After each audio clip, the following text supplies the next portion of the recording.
ঘন্টা 2 ঘন্টা এখানে বসে আছেন, এই সময়টায় 2-1টা করে জঙ্গি ছাত্রলীগ, জঙ্গি আওয়ামী লীগ করেন, তবুও দেশটা শান্তিতে থাকবে।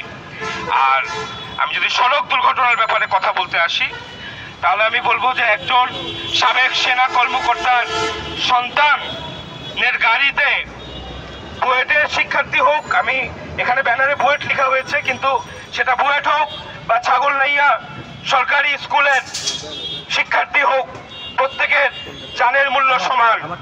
ব্রিগেডিয়ার জেনারেল আব্দুল্লাহ মামুন, অবসরপ্রাপ্ত ব্রিগেডিয়ার জেনারেল আব্দুল্লাহ মামুন সাহেবের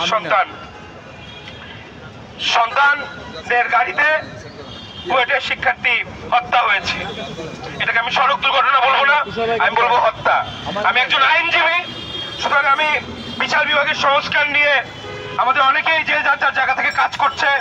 বিচার বিভাগ সংস্কার কমিশন হয়েছে, অতীত বক্তারা বলেছেন যে বিচার বিভাগ সংস্কার করতে হবে, আইন সংস্কার করতে হবে, নিরাপদ সড়ক আইন পরিবর্তন করতে হবে। এছাড়া এ সমস্ত হত্যাকাণ্ডের সুষ্ঠু বিচার হবে না, আইনের ফাঁক ফোকর দিয়ে এরা বেরিয়ে যাবে। আমি দেশপ্রেমিক সেনাবাহিনীকে বলবো, আপনাদেরকে ভ্রাতৃত্বের শিক্ষা দেওয়া হয়, আপনাদেরকে দেশপ্রেমের শিক্ষা দেওয়া হয়। নিজের সন্তান অপকর্ম করলে সেই অপকর্ম প্রেমের মধ্যে সীমাবদ্ধ থাকবেন না।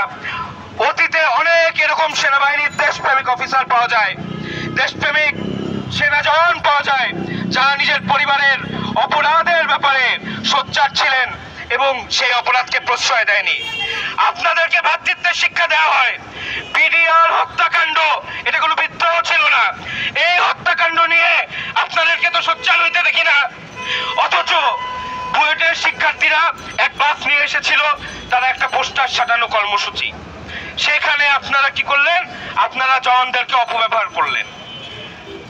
উর্দি আমাদের সেনাবাহিনীর উর্দি আমাদের সম্পদ। দেশ আক্রান্ত হলে সেনাবাহিনী রক্ষা করবে।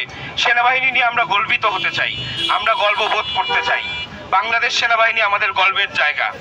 এখানে দেখতে পাচ্ছি যে শুধু পুলিশ না, আরো বেশ কয়েকটা প্রতিষ্ঠানের যেগুলোর চেহারা 5ই আগস্টের আগে দেখতাম, আন্দোলন আসলে এই জায়গাতে এসে দাঁড়ায় থাকে, তারা এখানে এসে আবার দাঁড়িয়ে আছে।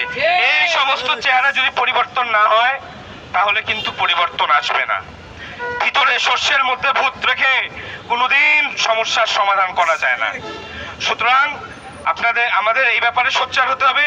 পাশাপাশি আমি শুধুমাত্র শেষ করব এই কথা বলে যে 31শে জুলাই যে ছেলের সাথে আন্দোলন করেছি সুপ্রিম কোর্টে, 5ই আগস্ট সে শহীদ হয়েছে যাত্রাবাড়িতে, সে মিরপুরের একটা প্রতিষ্ঠানের শিক্ষার্থী।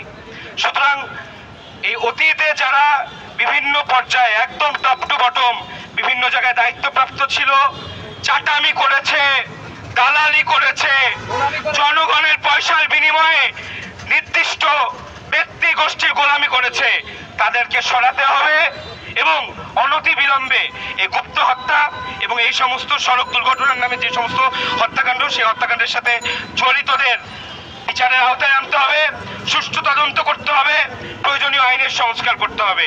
ইনকিলাব জিন্দাবাদ। আপনাদের সবাইকে ধন্যবাদ।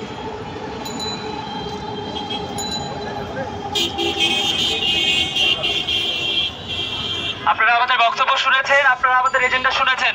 আমি আরেকবার সামারাইজ করতে চাই। প্রথমত, আমাদের এই গুপ্ত হত্যা বন্ধের জন্য আমরা আন্তর্জাতিক অপরাধ